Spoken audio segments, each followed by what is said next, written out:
ఆంధ్ర తెలంగాణలో తక్కువ ఫీజులతో high quality results ఇస్తున్న ఏకైక సంస్థ తిరుమల్ ఐఏఎస్ ఇన్స్టిట్యూట్. ఈ నెల 24 నుంచి ఏపీ అసెంబ్లీ బడ్జెట్ సమావేశాలు నిర్వహించేందుకు ప్రభుత్వం ముహూర్తం ఖరారు చేసింది.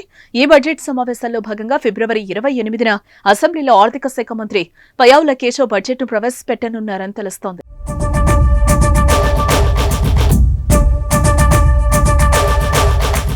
వాస్తవానికి ఈ బడ్జెట్ను మార్చి 4వ తేదీన ప్రవేశపెట్టాలని ముందుగా నిర్ణయించారు. అయితే ఈ నిర్ణయంపై పునరాలోచించిన ప్రభుత్వం బడ్జెట్ను 4 రోజుల ముందు ప్రవేశపెట్టాలని నిర్ణయించింది. ఇకపోతే ఈ నెల 24వ తేదీ నుండి ఈ బడ్జెట్ సమావేశాలు ప్రారంభమవుతున్న నేపథ్యంలో ఆ రోజు ఉభయ సభలను ఉద్దేశించి గవర్నర్ అబ్దుల్ నజీర్ ప్రసంగించనున్నారు. ఆ మరుసటి రోజున 25న గవర్నర్ జస్టిస్ అబ్దుల్ నజీర్ ప్రసంగానికి ధన్యవాదాలు తెలిపే తీర్మానంపై చర్చ జరగనుంది.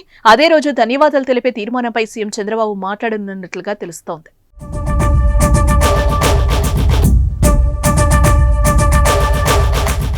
ఇదిలా ఉంటే శీతాకాల సమావేశాలకు మాజీ సీఎం వైసీపీ అధినేత జగన్ హాజరవుతారా లేదా అనే దానిపై ఉత్కంఠ నెలకొంది.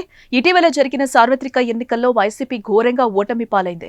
కేవలం 11 స్థానాలకే పరిమితం అయ్యింది. కనీసం ప్రతిపక్ష హోదాకి కూడా వైసీపీ నోచుకోలేదు. అయితే వైఎస్ జగన్ కు ప్రతిపక్ష నేత హోదా దక్కకపోవడంతో గత అసెంబ్లీ సమావేశాలకు గైర్హాజరయ్యారు. అయితే ఈసారైనా అసెంబ్లీ సమావేశాలకు హాజరవుతారా లేదా అనేది $1 మిలియన్ ప్రశ్నగా మారిన నేపథ్యంలో జగన్ మనసు మార్చుకున్నట్లుగా తెలుస్తోంది. ఈ బడ్జెట్ అసెంబ్లీ సమావేశాలు హాజరు కావాలని నిర్ణయం తీసుకున్నట్లుగా సమాచారం. అయితే జగన్ తో వైసీపీ ఎమ్మెల్యేలు కూడా అసెంబ్లీకి హాజరు కానున్నట్లుగా తెలుస్తోంది.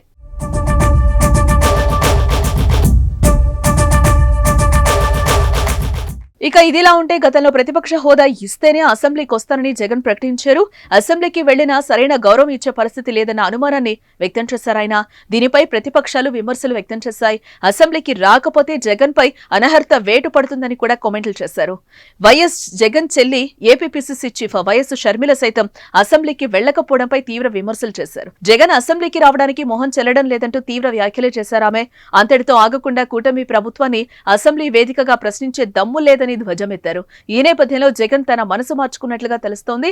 అసెంబ్లీకి హాజరై అధికార పక్షాన్ని ప్రజల సమస్యలపై ప్రశ్నించారని నిర్ణయించుకున్నట్లు పార్టీ వర్గాల్లో చర్చ అయితే సాగుతోంది. ఈ నెల 24 నుంచి ఏపీ అసెంబ్లీ సమావేశాలు ప్రారంభం కానున్నాయి.